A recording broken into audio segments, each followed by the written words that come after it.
casino-sized ring, because if at the moment that Mbilli feels like making this ring even smaller, then that tends to be what he does. It's also when you have the longest stretch really. Christian Mbilli, the next opponent for Canelo Alvarez. Possibly, he just won his interim title. Well, he didn't just win it. I think he just defended it against Solecki, who's ranked number 7 in the WBC. And he was undefeated before, if I'm not mistaken. But that was a 1-round knockout. Brutal uppercut. Put him out for the rest of the fight. And the insane thing is, he's not necessarily fighting with one hand, but his left bicep is like torn, and he still has the power. He's still knocking people out. Now, I think this was a right uppercut.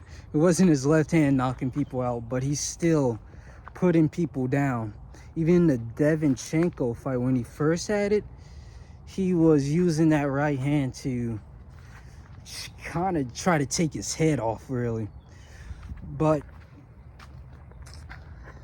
Mbilli fighting Canelo next, maybe because Turki Al-Sheikh has expressed that he wants to see Mbilli in a big fight, but he's also expressed that he wants Hamza Shiraz to fight Canelo after, because Hamza just moved up from 160, and now he's in a big fight with Edgar Berlanga, a former Canelo opponent.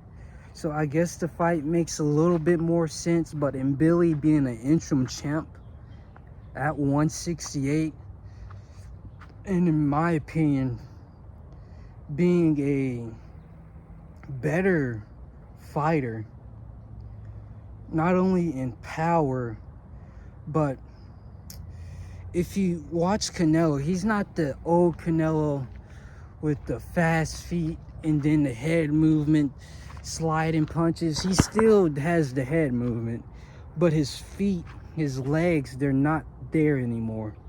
He's now a more just, how do you describe this style of just, he's like a soldier marching. He's like a, not exactly a rock'em sock'em robot, but it feels like a machine is just coming at you, because he doesn't really back up anymore with his feet. He kind of just cuddles up, takes the punches, then slings that left hook and destroys his opponent each and every time. But looking at Mbilli's style and looking at Hamza's style, it looks like Mbilli would match up better with Canelo, because he's also that juggernaut machine right in front of you, trying to take your head off with those right hooks, those left crosses. No, he's orthodox. Those left hooks, right crosses. So being an intelligent 10 out of 10 matchmaker, Canelo would do a lot better with Mbilli than Hamza Shiraz, where with Hamza Shiraz, he's a very tall fighter.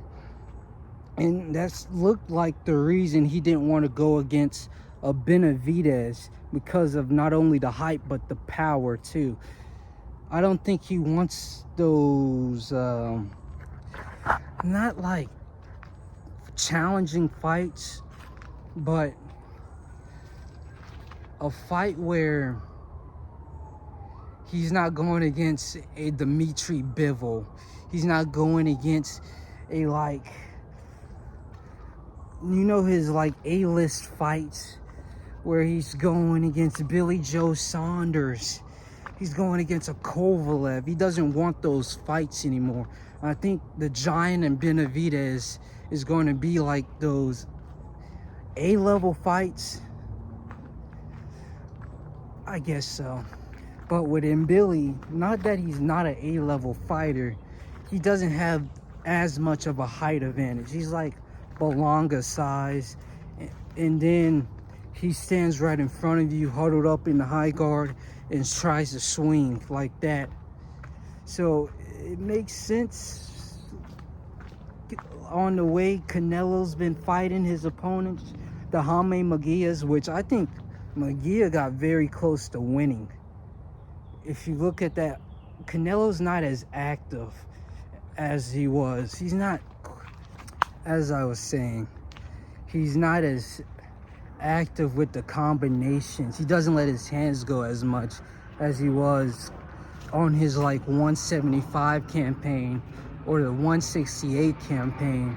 He's not as active as he was. So Mbilli standing right in front of him compared to Hamza, that's probably going to use his height to his advantage, is a better fit for Canelo's like latter end of his career. But Christian Mbilli, top dog. I can't wait to see the next fight from him. Entertaining fighter. Imagine Mbilli versus Hamza.